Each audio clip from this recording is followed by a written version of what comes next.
शेख इटावा से हूँ और भोजवाल महासभा में राष्ट्रीय उपाध्यक्ष। हमारे बीच में वरिष्ठ समाजसेवी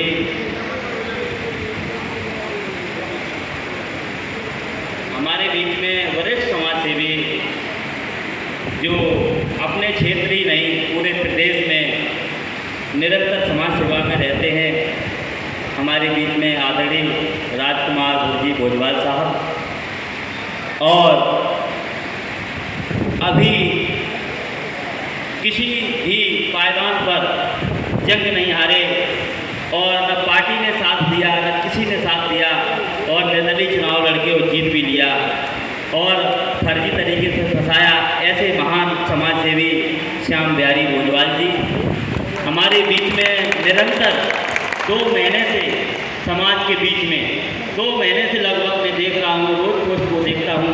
ऐसे महान समाजसेवी और राष्ट्रीय भारतीय अखंड पार्टी के राष्ट्रीय अध्यक्ष वरिष्ठ समाजसेवी अरुण आज़ाद भोजवाल जी, जिनके नेतृत्व में ये कार्यक्रम हो रहा है।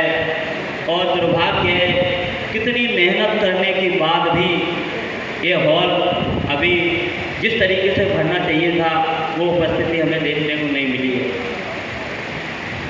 कहना तो बहुत कुछ है। यदि आप वाकई में ये चाहते हैं कि हमारा समाज तरक्की करे, हम राजनीतिक भागीदारी मिले और हमारे समाज के सारे काम हों। हम पिछड़ों में अति पिछड़े रह गए। सारे समाज, छोटे छोटे जातियाँ जो कहीं नहीं सुनी होगी, उन्होंने अपना राजनीतिक स्तर कर लिया और हम जहाँ के तहाँ रह गए, कहीं नहीं गिने गए। यदि आप लोग सब ये चाहते हो कि परिवर्तन आए, हमारा समाज तरक्की करे, कोई बड़ी बात नहीं। हमें 3 बदलाव करने पड़ेंगे। नंबर 1, हमें भोजवाल सरनेम पर संगठित होना पड़ेगा और आपका कहीं भी उत्पीड़न हो, किसी भी क्षेत्र में हो, कोई काम हो या कोई अधिकारी आपकी सुन नहीं रहा होगा, लीगल काम है, आपके काम होने लगेंगे। मैं आपको एक ही मंत्र देता हूँ कि जिस संगठित समाज की हर बात सुनी जाती है।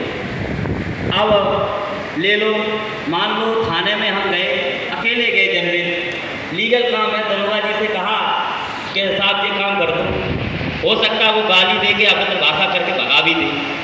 और यही काम अगर मेरे समाज गया, आप सबकी ताकत मेरे साथ पीछे लग गई, आपकी बात सुनी जाएगी और काम तत्काल होगा।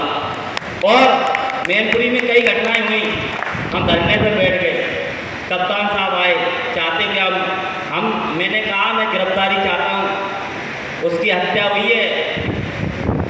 उन्होंने कहा आप अपना नाम बता दो। मैंने कि आज तो हम 50 हैं, कल 500 होंगे। उसने बात सुनी, 2 दिन के अंदर गिरफ्तारी दी। तो ताकत आपको देनी पड़ेगी। अकेले ना राजकुमार गुरुजी कुछ कर सकते हैं, ना अरुण आज़ाद जी कर सकते हैं। वो ताकत आपको देनी है। आप कहीं भी आप पर उत्पीड़न होगा, राजकुमार नेतृत्व करता है, वो आपके आगे होंगे, साथ आपको देना है। तो इसलिए मैं तो इतना कहेंगे, एक तो अपने बच्चों को पढ़ाओ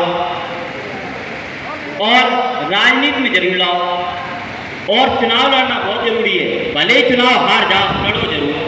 कभी कभी ऐसा होता चुनाव जीत भी जाते हैं। यही अगर श्याम बिहारी जी हिम्मत हार जाते तो आज चेयरमैन नहीं बनते।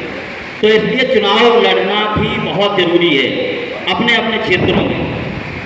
तो इसलिए हम तो यही कहेंगे, परिवर्तन लाना कोई बड़ी बात नहीं। आपको संगठित होने के साथ साथ, आपको जागरूक होने के साथ साथ राजनीति भी करनी पड़ेगी। अपने घर